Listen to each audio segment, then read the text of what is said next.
महुआ Majid 5 minutes.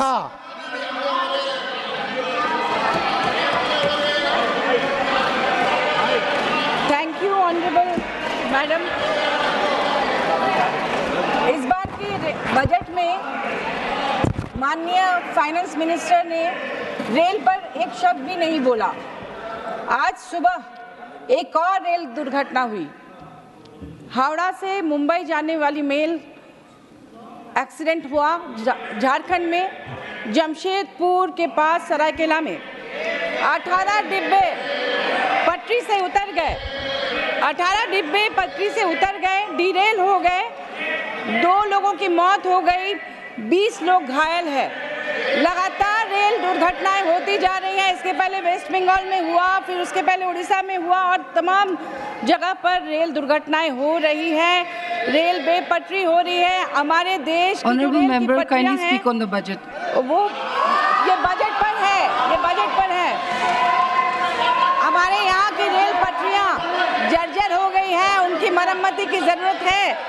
Rail की पटरियों पर ध्यान दिया जाए। सिर्फ वंदे भारत जैसे ट्रेन लाने से नहीं होता है। हमारे देश की 90% जनता ट्रेन से ट्रैवल करती है और उनके लिए बोगियां बढ़ाई जाए। जिस तरह से वो ट्रेन में लटक कर एग्जाम देने जाते हैं, फेस्टिवल्स में अपने घर लौटते हैं, आखिर इस पर सरकार का ध्यान क्यों नहीं जाता? ये हमारी लाइफ लाइन है और रेल पर पूरी तरह से ध्यान देने की ज़रूरत है। और झारखंड जैसे ऐसे शहरों में जहाँ दुर्गम पहाड़ी पठारी क्षेत्र हैं, लोग एक शहर तक जा नहीं सकते, इसलिए वहाँ पर लोकल ट्रेन्स की भी ज़रूरत है। लोकल ट्रेन्स के लिए भी बजट बनाया जाए ताकि उनको रोजगार मिले, ट्रैफिकिंग की समस्या खत्म हो, माइग्रेशन की समस्या खत्म हो। केंद्र सरकार आदिवासी हितों की बात तो करती है, मगर उनकी मांगों को, उनकी भावनाओं को समझकर उनके अनुरूप बजट में उनके लिए प्रावधान नहीं बनाती। असम में पिछले 100 साल से भी अधिक समय से झारखंड के संताल, उरांव और कई अन्य जनजातियां रहकर पीढ़ियों से काम कर रही है। वहाँ चाय के बागानों में काम किया, उन्होंने जंगल काटकर चाय उत्पादित किया। उन्हें अनुसूचित जनजाति का दर्जा दिए जाने की मांग 100 साल से हो रही है, लेकिन अभी तक इसलिए नहीं दिया गया कि अतिरिक्त वित्तीय भार कहीं सरकार पर न पड़ जाए। सरकार को पैसे की इतनी चिंता है क्योंकि उन्हें आरक्षण नहीं मिलता। उनके कई पीढ़ियां वहाँ हैं, उनके बच्चे वहाँ पर हैं, वहाँ पर खूनी संघर्ष हो रहे हैं लगातार।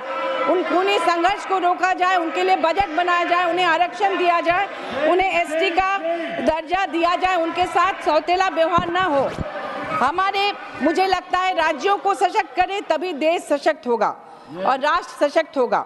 हमारे राज्य का साथ सौतेला व्यवहार हो रहा है। कोयले की रॉयल्टी के 1,36,000 करोड़ केंद्र सरकार से बार बार हमारे माननीय मुख्यमंत्री मांग रहे हैं, उन्हें दिया नहीं जा रहा है ताकि वो राज्य का विकास ना कर सके। हम लोग पूरे देश को मिनरल सप्लाई करते हैं, लेकिन हमारा राज्य देश के सबसे पिछड़े राज्यों में से एक राज्य है। फॉरेस्ट कंजर्वेशन बिल लाकर केंद्र सरकार ने आजीविका, आदिवासियों की जो आजीविका जंगलों से वो जुगाड़ करते थे, वो खत्म कर दिया है। अब उनके लिए अलग से बजट बनाया जाए ताकि वो उससे रोजगार कर सके और अपना पेट भर सके। हमारे संविधान में इस देश में रहने वाले सभी जाति धर्मों के नागरिकों को समानता का अधिकार दिया गया है। ईसाई मिशनरियाँ शिक्षा और स्वास्थ्य के क्षेत्रों में महत्वपूर्ण भूमिका निभाती रही हैं। झारखंड में भी दुर्गम जंगली पहाड़ी इलाकों में जाकर शताधिक वर्षों से स्कूल, कॉलेज, हॉस्पिटल खोलकर मानवता की सेवा मिशनरियों की है। लेकिन अब सरकार ने आते ही FCRA बंद करके बहुत महत्वपूर्ण शिक्षण संस्थानों के पैसे रोक दिए हैं। टीचर्स को सैलरी नहीं दे पा रहे हैं, बच्चे हॉस्टल में नहीं रह पा रहे हैं। आप सभी जानते हैं कि मिशनरी स्कूल्स में कितना क्वालिटी एजुकेशन मिलता है। हमारी माननीय finance minister honourable Nirmala Sitharaman ji भी मिशनरी स्कूल में पढ़ी हैं। Sacred Heart Convent Anglo Indian Higher Secondary School से विल्लुपुरम से उन्होंने पढ़ाई की है।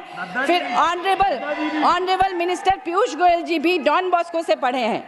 आप लोगों में से बहुत सारे लोग वहाँ से पढ़कर आज इस लायक बने हैं कि हम सब यहाँ बैठ पाए हैं। ऐसे में मैं अनुरोध करूंगी कि ईसाई मिशनरियों के लिए जो FCRA आपने बंद किए हैं, जो प्रतिष्ठित शिक्षण संस्थान वो चला नहीं पा रहे हैं, उनके लिए पुनर्विचार किया जाए और जो बंद FCRA हैं उनको देकर, क्योंकि वहाँ हिंदू और अन्य सभी जाति धर्म के बच्चे पढ़ते हैं, वहाँ कोई भेदभाव नहीं होता। अगर भेदभाव हुआ होता तो आज हम और आप सभी लोग क्रिश्चियन बन गए होते। तो ये जो FCRA बंद किया गया है इसे फिर से चालू किया जाए। पुरानी पेंशन व्यवस्था लागू हो। हमारे राज्य में पुरानी पेंशन व्यवस्था लागू कर दी गई है।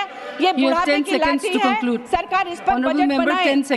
और मैं कहूंगी कि झरिया, धनबाद और करकट्टा कोलियरी में आग लगी हुई है, जमीन के नीचे गांव के गांव उजड़ रहे हैं। उनके लिए बजट बनाकर उन्हें बुझाने की तैयारी की जाए। देश का कीमती कोयला जल रहा है, प्रदूषण फैल रहा है। माइनिंग एरिया में भी 10 minutes.